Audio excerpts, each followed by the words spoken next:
రామ్ చరణ్ గారు ఇప్పుడు కొత్తగా యాక్ట్ చేస్తున్న మూవీ గేమ్ చేంజర్.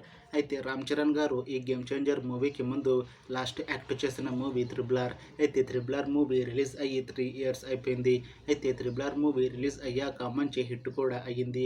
అయితే త్రిబుల్ ఆర్ మూవీ రిలీజ్ తర్వాత రామ్ చరణ్ గారు 3 ఇయర్స్ టైం గ్యాప్ తీసుకొని ఇప్పుడు మళ్ళీ ఈ గేమ్ చేంజర్ మూవీతో మన ముందుకు వస్తున్నారు రామ్ చరణ్ గారు. చూడాలి రామ్ చరణ్ గారికి ఈ గేమ్ చేంజర్ మూవీతో కూడా ఇంకొక మంచి హిట్ తనకి వస్తుందా లేదా అనేది మనం ఈ గేమ్ చేంజర్ మూవీ రిలీజ్ అయ్యాక చూడాలి. అయితే గేమ్ చేంజర్ మూవీని డైరెక్ట్ చేస్తుంది శంకర్, ఇంకా ఈ మూవీకి మ్యూజిక్ డైరెక్టర్ తమన్, అలానే ఈ మూవీని ప్రొడ్యూస్ చేస్తుంది దిల్ రాజు, ఇంకా ఈ మూవీలో మెయిన్ లీడ్ యాక్టర్స్గా యాక్ట్ చేస్తుంది రామ్ చరణ్, కైరా అద్వానీ, ఇంకా చాలామంది యాక్టర్లు ఉన్నారు. అయితే గేమ్ చేంజర్ మూవీలో హీరోయిన్గా యాక్ట్ చేస్తున్నారు కైరా అద్వానీ గారు. అయితే కైరా అద్వానీ గారు ఈ గేమ్ చేంజర్ మూవీకి ముందు లాస్ట్ యాక్ట్ చేసిన మూవీ వినయ్ విదే రామ.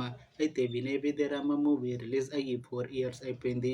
అయితే కైరా అద్వానీ గారు తెలుగులో 4 ఇయర్స్ టైం గ్యాప్ తీసుకొని ఇప్పుడు మళ్ళీ ఈ గేమ్ చేంజర్ మూవీతో మన ముందుకు వస్తున్నారు కైరా అద్వానీ గారు.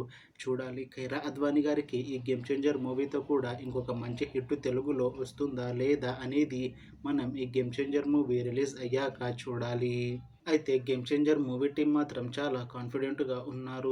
ఈ గేమ్ చేంజర్ మూవీ చాలా పెద్ద హిట్ అవుతుంది అని అంటున్నారు మూవీ టీం. అయితే గేమ్ చేంజర్ మూవీ టీం ఈ మధ్య ట్రైలర్ని, పాటలని విడుదల చేసింది.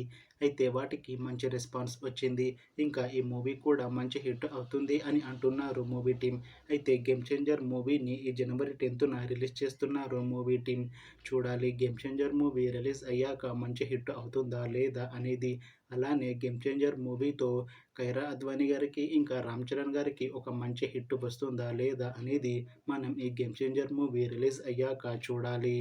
Thanks for watching this video friends. మీకు ఈ వీడియో నచ్చితే లైక్ చేయండి. ఇంకా ఇలాంటి మూవీ అప్డేట్స్ కోసం ఈ ఛానల్ని సబ్స్క్రైబ్ చేసుకోండి.